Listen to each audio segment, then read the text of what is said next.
Hello guys, welcome back to my YouTube channel. सकलके जानाई शुभ जन्माष्टमी। তাই আজ আর দেরি না করে সকাল সকাল সমস্ত কাজ বাগিয়ে স্নান করে পুজোর সমস্ত জিনিস নিয়ে এই যে সামনে আমাদের এখানে একটা কৃষ্ণ মন্দির আছে, সেখানে যাচ্ছি। এই যে এটা হচ্ছে আমার একটা ভাই। এই যে চলে এলাম শ্রীকৃষ্ণ মন্দির, তার পাশে তার রয়েছে শ্রী রাধিকা রানী, দুটো ঠাকুরকে এখানে খুব সুন্দরভাবে সাজিয়েছে। যাই আর দেরি না করে পুজোর থালাটা ওখানে নামিয়ে আগে পুজোটা করি।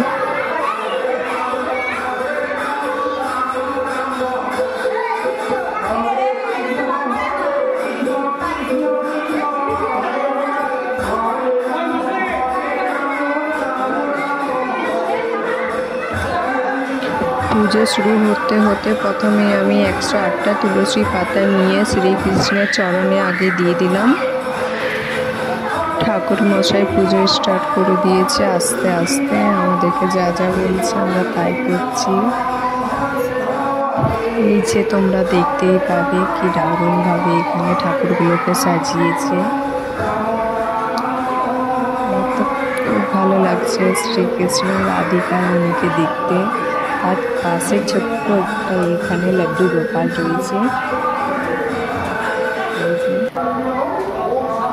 সত্যি কথা বলতে কি বলবো, জীবনে প্রথমবার আমি শ্রীকৃষ্ণের পূজা এত ভালোভাবে জন্মাষ্টমী পালন করলাম। সত্যি খুব ভালো লেগেছে আমার। আর এই মন্দিরেও আমি এই প্রথমবার এলাম। এটা এমনিতেও নতুন মন্দিরটা, কিন্তু আমি ফার্স্ট টাইম এসেছি। আমাদের পুজো এরপর শেষ হতে চলেছে। এই যে আমি এখানে ধূপ দিচ্ছি শ্রীকৃষ্ণ শ্রী রাধিকা রানীকে।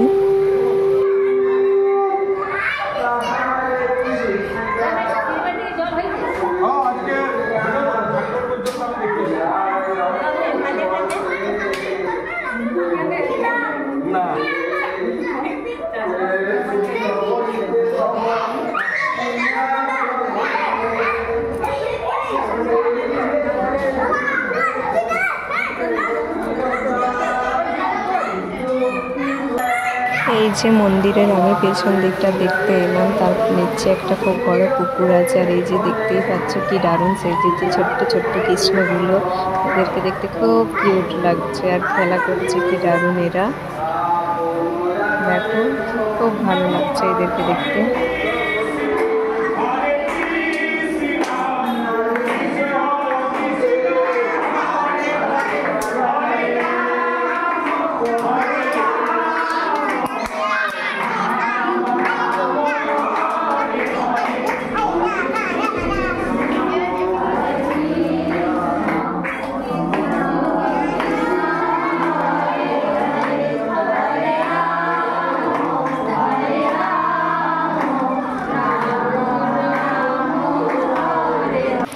এই যে পুরো ভালোভাবে আমার পুজো করা হয়ে গেছে শ্রীকৃষ্ণের। এখন আমি বাড়ি যাব।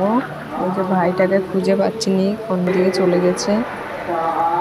যাই তারপর বাড়ি, কেননা আমার লাড্ডু সোনা বাড়িতে একা আছে, কান্না করছে খুব।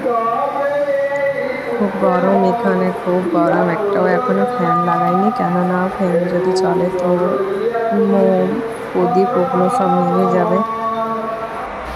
আর যাই হোক, পুজোটা কিন্তু আমার পুরো সম্পূর্ণভাবে পূর্ণ হলো। আমার সত্যি খুব ভালো লেগেছে এই মন্দিরে এসে। আর দেরি না করে চটপট বাড়ি চলে যায়, কেননা আমার লাড্ডু সোনাটা বাড়িতে কান্না করছে, ওকে ছেড়ে